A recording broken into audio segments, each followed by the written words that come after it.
নমস্কার প্রিয় ছাত্রছাত্রীরা, স্টাডি আলম ইউটিউব চ্যানেলে আপনাকে স্বাগত জানাই। আজকের এই ভিডিওতে আমরা আলোচনা করব একটি নতুন স্কলারশিপ। দেখতে পাচ্ছেন chief ministers relief fund financial assistant for education and health. তো যে স্কলারশিপ আগে আমরা নবান্ন স্কলারশিপ নামে জানতাম, এখন কিন্তু সেই নবান্ন স্কলারশিপটাই চেঞ্জ হয়ে chief minister relief fund financial assistance for education and health এই নামে আত্মপ্রকাশ করেছে। তো এখানে যারা দুস্থ ছাত্রছাত্রীরা রয়েছেন তাদের কিন্তু আর্থিক সহায়তা করা হবে চিফ মিনিস্টারের ফান্ড থেকে। তো এই স্কলারশিপে আবেদন করতে কী কী যোগ্যতা লাগবে, কী কী ডকুমেন্ট লাগবে এবং কীভাবে আবেদন করবেন সেটাই আজকে আমরা আলোচনা করব। তো এখানে চলে এসেছি আমরা এডুকেশন, এই যে দেখতে পাচ্ছেন ফাইন্যান্সিয়াল অ্যাসিস্ট্যান্স ফর এডুকেশন। এবং যদি কেউ স্বাস্থ্যের জন্য সাহায্য বা আর্থিক সাহায্য চায় সেক্ষেত্রে সেটাও কিন্তু এখান থেকে পাওয়া যাবে। তো আমরা দেখতে পাচ্ছি এতদিন কিন্তু এই নবান্ন স্কলারশিপ সেটা অফলাইন আবেদন করতে হতো, কিন্তু এখন আমাদের নতুন সরকার এটাকে অনলাইনে নিয়ে এসেছে। এটা খুবই ভালো উদ্যোগ। তো আমরা চলে আসলাম এখান থেকে যে নো মোর এখানে ক্লিক করলে আমরা কিন্তু এলিজিবিলিটি দেখতে পারবো, যোগ্যতা কি কি রয়েছে। তো এই স্কলারশিপে আবেদন করতে হলে দেখতে পাচ্ছেন যে অ্যাপ্লিক্যান্টকে অবশ্যই পশ্চিমবঙ্গের পার্মানেন্ট রেসিডেন্ট হতে হবে, 1 নম্বর শর্ত। দ্বিতীয় হচ্ছে যে যে কোনো ইনস্টিটিউশন হতে পারে, সেটা হায়ার সেকেন্ডারি কিংবা তার সমতুল্য, অথবা আন্ডার গ্র্যাজুয়েট বা তার সমতুল্য, অথবা বোর্ড কাউন্সিল কিংবা ইউনিভার্সিটি, সেগুলো ওয়েস্ট বেঙ্গলের মধ্যে হতে হবে। তো যারা হায়ার সেকেন্ডারি দিয়েছেন বা মাধ্যমিক দিয়েছেন তাদের জন্য কিন্তু এই স্কলারশিপ। এবারে এই স্কলারশিপে আবেদন করতে দেখতে পাচ্ছেন যে ন্যূনতম 50% এবং সর্বোচ্চ 60%, অর্থাৎ 50 থেকে 60-এর মধ্যে যাদের পার্সেন্টেজ রয়েছে তারা কিন্তু আবেদন করতে পারবে। 60-এর ঊর্ধ্বে হলেও হবে না, 50-এর নিচেও হলে হবে না। এটা মাধ্যমিকে অথবা হায়ার সেকেন্ডারিতে পেতে হবে। এছাড়াও গ্র্যাজুয়েশন লেভেলেও রয়েছে, গ্র্যাজুয়েশন লেভেলের ক্ষেত্রেও সেম পার্সেন্টেজ। এরপরে দেখতে পাচ্ছেন যে securing 50% and above but less than 53 marks in graduation for assistant in post graduate level. যারা পোস্ট গ্র্যাজুয়েট করছে স্নাতকোত্তর, তাদের ক্ষেত্রে 50 থেকে 53% নাম্বার প্রয়োজন হবে। এরপর আরেকটা মোস্ট ইম্পর্টেন্ট ক্রাইটেরিয়া, সেটা হচ্ছে ক্রাইটেরিয়ার মধ্যে যে বাৎসরিক ফ্যামিলি ইনকাম হতে হবে 1,20,000 টাকা বা তার নিচে, এর বেশি হলে কিন্তু আপনি আবেদন করতে পারবেন না। এরপরে দেখতে পাচ্ছেন যে স্টুডেন্ট এই স্কলারশিপে আবেদন করছে সেই স্টুডেন্ট কোনো গভর্নমেন্ট বা নন গভর্নমেন্ট স্কলারশিপ বা স্টাইপেন্ড, যেটা অন্য স্কলারশিপ হোক স্টাইপেন্ড হোক, সে সরকারি কিংবা বেসরকারি কোনো কিছু পাওয়া যাবে না বা পেলে আবেদন করতে পারবেন না। এরপর দেখতে পাচ্ছেন যে আবেদন করার সময় খেয়াল রাখবেন যে বছরে কিন্তু একবারই একজন স্টুডেন্ট একটি মোবাইল নাম্বার দিয়ে রেজিস্ট্রেশন করতে পারবে। তো যাতে আবেদন করার সময় ভুল না হয় সেটা কিন্তু অবশ্যই খেয়াল রাখবেন। এরপরে দেখতে পাচ্ছেন যে কি কি ডকুমেন্ট লাগবে আবেদন করতে। তো প্রথমেই দেখতে পাচ্ছেন student name as per 10 standard exam. তো অবশ্যই ক্লাস 10-এর যে অ্যাডমিট কিংবা মার্কশিট রয়েছে সেটা লাগবে, এবং গার্জিয়ান নেম, বয়স এবং ক্লাস 10-এর রোল নাম্বার এবং ইয়ার সেটা লাগবে, ফুল অ্যাড্রেস লাগবে, মোবাইল নাম্বার লাগবে একটা চালু, ইমেল আইডি এটা অপশনাল, দিতেও পারেন না দিতেও পারেন, এবং ব্যাঙ্ক অ্যাকাউন্ট ডিটেলস লাগবে। অ্যাকাউন্ট ডিটেলসের সাথে আইএফএসসি কোড এবং ব্যাঙ্ক নেম এবং ব্রাঞ্চ নেম এগুলো কিন্তু লাগবে, এবং সেই অ্যাকাউন্টে কিন্তু অবশ্যই অ্যাক্টিভ থাকতে হবে এবং সেভিংস অ্যাকাউন্ট হতে হবে, কারেন্ট অ্যাকাউন্ট হলে হবে না। তো এই জিনিসগুলো মাথায় রাখবেন। এবারে দেখতে পাচ্ছেন আবেদন করার সময় কী কী ডকুমেন্টগুলো আপলোড করতে হবে বা প্রয়োজন হবে। তো প্রত্যেকটা ডকুমেন্ট পিডিএফ ফরম্যাটে আপলোড করতে হবে এবং সাইজ দেওয়া রয়েছে 500 কেবি কিংবা তার নিচে। তো আর একটা কথা দেখতে পাচ্ছেন যে কেউ রেজিস্ট্রেশন করার পর 90 দিনের মধ্যে কিন্তু সমস্ত ডকুমেন্ট আপলোড করতে হবে এবং অ্যাপ্লিকেশন সম্পূর্ণ করতে হবে। আবেদন প্রক্রিয়া 90 দিন পর কিন্তু আর করা যাবে না।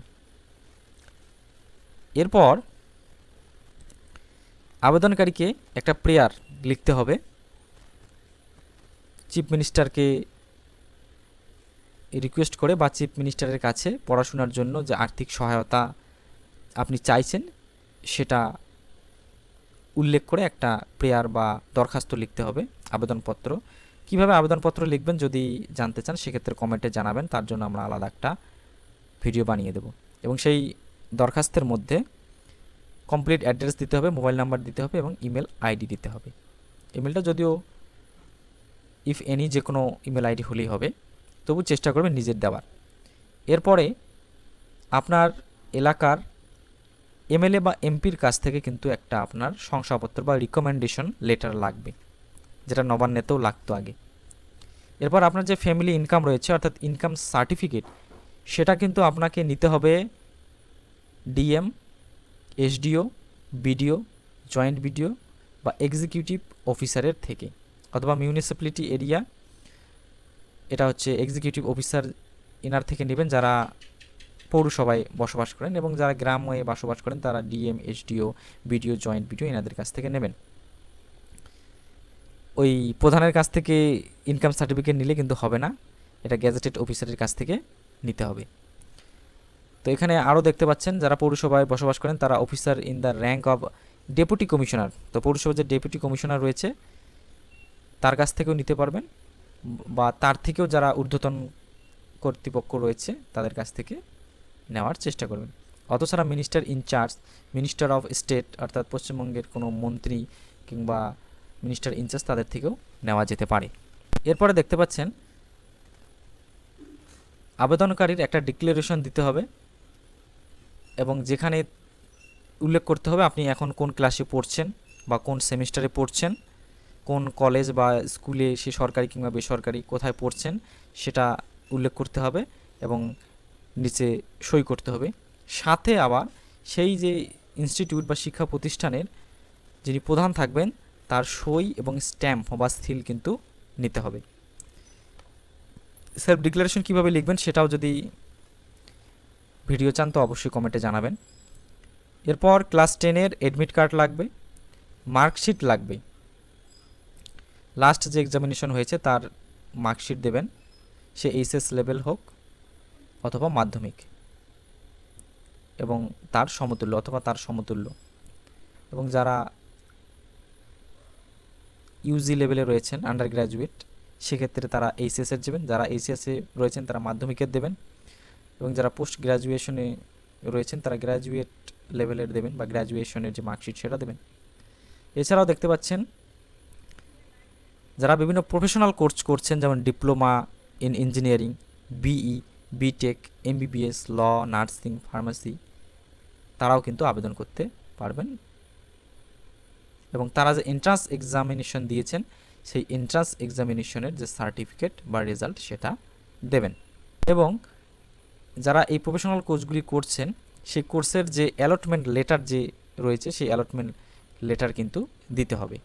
তারপরে ব্যাংকের বইয়ের প্রথম পেজ দেবেন, যেখানে আপনার account number, IFSC code, account holders name একদম পরিষ্কারভাবে দেওয়া আছে, এবং সাথে অ্যাক্টিভ এবং সেভিং ব্যাঙ্ক অ্যাকাউন্ট হতে হবে, এটা মনে রাখবেন। এবং লাস্ট যে ডকুমেন্টটি লাগবে সেটা হচ্ছে admission receipt for current academic ইয়ার বা সেমিস্টার, অর্থাৎ আপনার যে ভর্তির স্লিপ রয়েছে সেটা কিন্তু অবশ্যই দিতে হবে। তো এবারে দেখতে পাচ্ছেন এই যে ফ্যামিলি ইনকাম সার্টিফিকেট যে ভিডিও, এটা কিন্তু এখন বা এসডিওর অনলাইনে আবেদন করা যায়। কিভাবে আবেদন করতে হয় তারও কিন্তু ভিডিও দেওয়া রয়েছে, সেটা দেখে দেখে আপনারা আবেদন করতে পারেন, অথবা যদি আবেদন কিভাবে করে তার ভিডিও চান অবশ্যই কমেন্টে জানাবেন। এবং বলে রাখি এই ভিডিও কিংবা এসডিওর ইনকাম সার্টিফিকেট আবেদন করার ক্ষেত্রে কিন্তু আপনার যদি পঞ্চায়েত এলাকার ক্ষেত্রে হন তাহলে আপনার প্রধানের কাছ থেকে অবশ্যই আগে একটা ইনকাম সার্টিফিকেট নেবেন, সেটাও কিন্তু অনলাইনে আবেদন করতে হয়। কিভাবে আবেদন করতে হয় তার বিষয়েও চ্যানেলে ভিডিও রয়েছে, সেটা দেখে দেখে আপনি মোবাইল দিয়ে আবেদন করতে পারবেন।